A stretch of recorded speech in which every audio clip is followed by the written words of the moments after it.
बरेली एक ऐसा शहर जो हाल ही में सुर्खियों में रहा। विरोध प्रदर्शन, झड़पें और एक ऐसी सरकारी कार्रवाई जिस पर बहुत से सवाल उठे। तो चलिए आज इसी मामले की तह तक जाते हैं कि आखिर वहां हुआ क्या था। ये शब्द सीधे उस चीज पर चोट करते हैं जैसे कई लोग बुलडोजर न्याय कह रहे हैं। एक ऐसा शब्द जो आजकल बहुत सुनने में आ रहा है और आज हम इसे ही समझने की कोशिश करेंगे।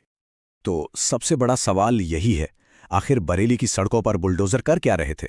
क्या ये सच में कानून लागू करने की एक आम प्रक्रिया थी या फिर पर्दे के पीछे कहानी कुछ और ही थी? किसी भी बड़े विवाद की शुरुआत अक्सर एक छोटी सी चिंगारी से होती है और बरेली के मामले में ये चिंगारी सुलगी थी कुछ धार्मिक बैनरों को लेकर हुए एक झगड़े से। और देखते ही देखते मामला बहुत तेजी से बिगड़ गया।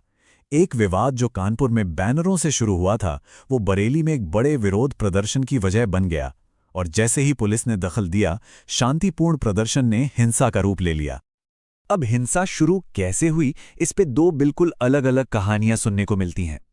पुलिस का कहना है कि पत्थरबाजी प्रदर्शनकारियों ने शुरू की, वहीं दूसरी तरफ स्थानीय लोगों का दावा है कि पहले पुलिस ने लाठीचार्ज किया था। ये एक क्लासिक किसकी बात पर विश्वास किया जाए वाली स्थिति है। इस बीच प्रशासन का पक्ष बिल्कुल साफ था। उनका कहना था कि इस प्रदर्शन की तो इजाजत ही नहीं दी गई थी। उनके मुताबिक ज्यादातर लोग नमाज के बाद जा चुके थे और पुलिस ने बल का इस्तेमाल तभी किया जब एक छोटा सा गुट बेकाबू होने लगा।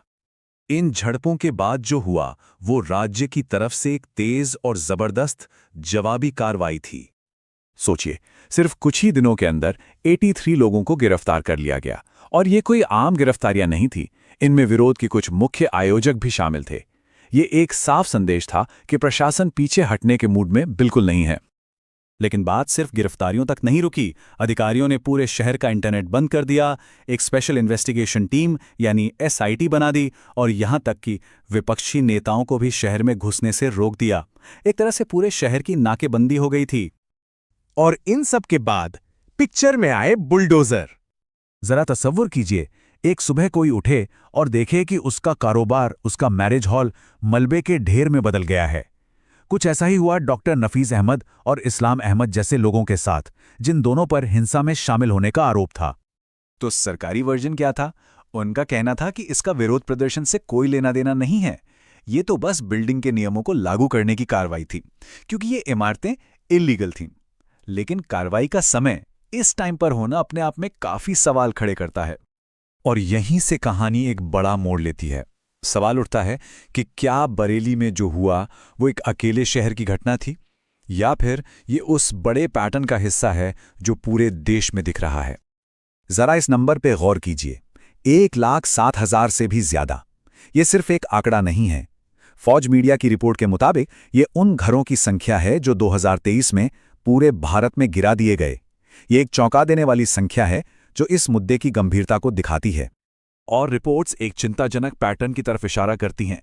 महाराष्ट्र हो, राजस्थान हो या गुजरात, अलग अलग राज्यों से ऐसी ही कहानियां सामने आती हैं जहां सांप्रदायिक घटनाओं के ठीक बाद अक्सर मुस्लिम समुदाय की संपत्तियों पर ऐसी कार्रवाई होती है।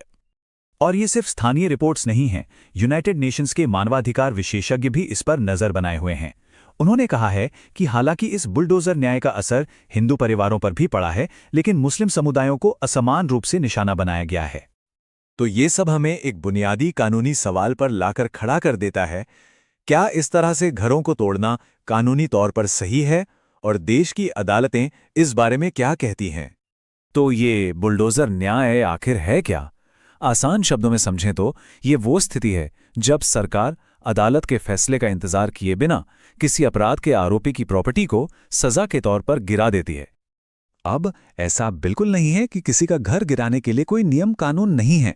भारत के सुप्रीम कोर्ट ने इसके लिए बहुत साफ दिशा निर्देश बनाए हैं। कम से कम 15 दिन का नोटिस देना होगा, सुनवाई का मौका देना होगा, और फिर अपील करने के लिए भी वक्त देना होगा। ये सिर्फ सुझाव नहीं है, ये देश का कानून है। तो क्या इस तरह की कार्रवाई कानून के शासन को यानी रूल ऑफ लॉ को कमजोर करती है? कई कानूनी जानकारों का मानना है हाँ। उनकी दलील साफ है कि आप किसी को अदालत में दोषी साबित होने से पहले सजा नहीं दे सकते। लेकिन ये सिर्फ कानून का सवाल नहीं है। इन घटनाओं को पूरी तरह से समझने के लिए हमें थोड़ा पीछे हटकर बड़ी तस्वीर देखनी होगी। उत्तर प्रदेश का जटिल राजनीतिक और सामाजिक माहौल। उत्तर प्रदेश में सांप्रदायिक तनाव का एक लंबा और कह सकते हैं दुखद इतिहास रहा है। बाबरी मस्जिद विध्वंस से लेके हाल के दंगों तक ये घटनाएं आज भी राज्य की राजनीति को प्रभावित करती हैं। और बरेली में जो हुआ वो इसी बड़ी कहानी का एक और अध्याय सा लगता है। द इंडियन एक्सप्रेस का ये कोटेशन इस बात को बिल्कुल सही तरीके से सामने रखता है कि उत्तर प्रदेश में जो होता है वो सिर्फ वहीं तक सीमित नहीं रहता। ये ध्रुवीकरण और बहुलवाद के बीच चल रहे एक बड़े राष्ट्रीय संघर्ष को दर्शाता है। और आखिर में ये पूरा मामला हमें एक बुनियादी सवाल पर लाके छोड़ देता है। कानून लागू करने और सामूहिक दंड देने के बीच की वो बारीक रेखा आखिर कहाँ है? एक समाज के तौर पर ये कैसे सुनिश्चित किया जाए कि न्याय की आंखों पर पट्टी बंधी रहे और वो किसी बुलडोजर के पहियों के नीचे न कुचला जाए?